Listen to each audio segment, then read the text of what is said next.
नमस्ते दोस्तों, बहुत अच्छा नाच गीत गाने जा रहे हैं देवर भाभी का नौ को झोंक। अगर अच्छा लगे तो लाइक सब्सक्राइब कमेंट बॉक्स में जरूर बताना। ऐसन में जाजी देवर जहाज जमुना में चलाओ, ऐसन में जाजी देवर जहाज जमुना में चलाओ। घर का जे मना उनके मनयू न भाव, घर का जे मना उनके मनयू न भाव। गली गली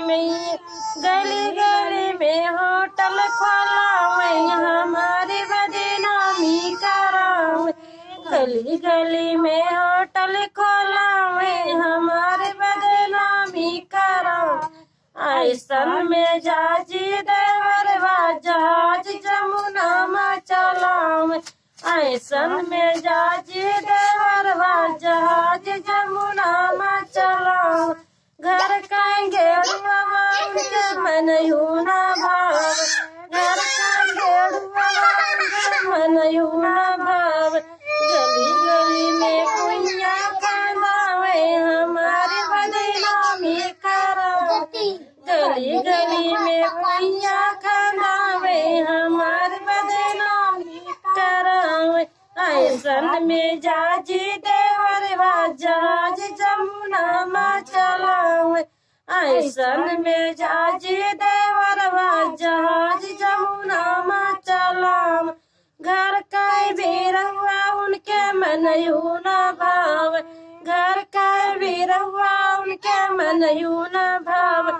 गली गली में बारी बसावे, हमारी बदनामी करावे। गली गली में बारी बसावे, हमारी बदनामी करावे। ऐसन में जाजी देवर जहाज जमुना में चलावे, ऐसन में जाजी देवर जहाज जमुना में चलावे। घर कैसे जिया उनके मनयू न भाव, घर कैसे जिया उनके मनयू न भाव। गली गली में रंडी बसावे, हमारी बदनामी करावे।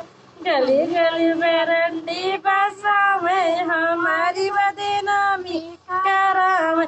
ऐसन में जाजी देवर जहाज जमुना में चलावे, ऐसन में जाजी देवर जहाज जमुना